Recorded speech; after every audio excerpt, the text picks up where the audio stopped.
Mais j'imagine que vous êtes frustré. Comment vous analysez cette deuxième période et puis cette défaite? Comment je l'analyse? Un peu comme à Strasbourg, on prend deux buts en deuxième mi-temps rapidement, coup sur coup. Ça nous fait mal, surtout face à ce genre d'équipe où après, quand ils installent leur jeu, ça devient compliqué à jouer, à défendre. On s'est battu jusqu'à la fin, mais voilà, ça n'a pas suffi ce soir. On va essayer de vite se remettre dedans parce que ça fait 3 matchs qu'on perd, donc va falloir vite se remettre dedans pour bien finir la saison. Ça s'est joué sur quoi? Sur un manque de concentration, ces deux buts pris coup sur coup justement? Franchement, je sais pas, il y a un but de Greenwood, franchement, on peut pas faire grand chose, il la met là où il faut, il met un beau but, donc c'est chiant pour nous, mais des fois c'est comme ça, on peut un peu rien y faire, donc ce but là aussi il nous met dedans, et après c'est compliqué de revenir face à une belle équipe, un stade qui pousse, c'est compliqué.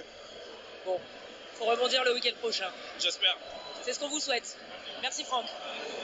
Réaction, Geoffrey Kondogbia va retrouver dans quelques instants Virginie. Le tour d'honneur de l'Olympique de Marseille. Le tour d'honneur continue. On a commencé du côté du virage sud. On va aller au virage nord maintenant. Information, le staff est là. Sans Roberto De Zerbi.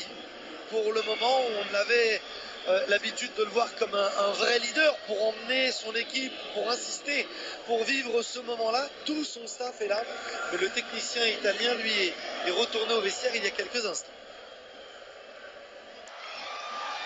Geoffrey Kondogbia va se présenter à ton micro. On rappelle, restez bien avec nous. L'analyse de cette rencontre, les réactions DLZ aussi, et surtout pour revenir sur une journée qui n'est pas encore un tournant, mais qui promet pour la suite de la saison. Geoffrey Kondogbia avec toi, Virginie.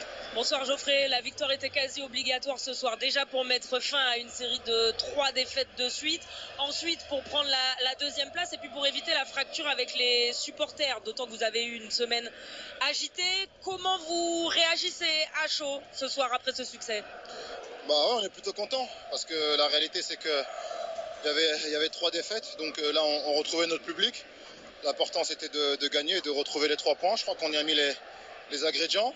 Certainement on aurait pu mieux faire aussi ce soir, mais le positif c'est la victoire et une équipe qui était unie avec plein de caractère.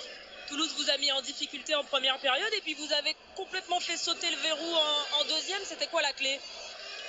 La clé c'était de simplement être nous-mêmes, c'est-à-dire jouer avec nos atouts quand on a le ballon, essayer d'insister sur les côtés et de faire attention aussi aux contre-attaques. Donc c'est ce qu'on a essayé de faire. On a joué face à une équipe qui allait très vite vers l'avant avec des joueurs offensifs qui vont très vite. Donc on a essayé de contrer tout cela et ça nous a souri ce soir.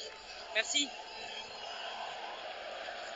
Et on rappelle la très très bonne opération de l'Olympique de Marseille. Le Paris Saint-Germain, champion de France pour la 13e fois de son histoire depuis son succès hier contre Angers. 52 points pour Marseille, 50 pour Monaco, 49 pour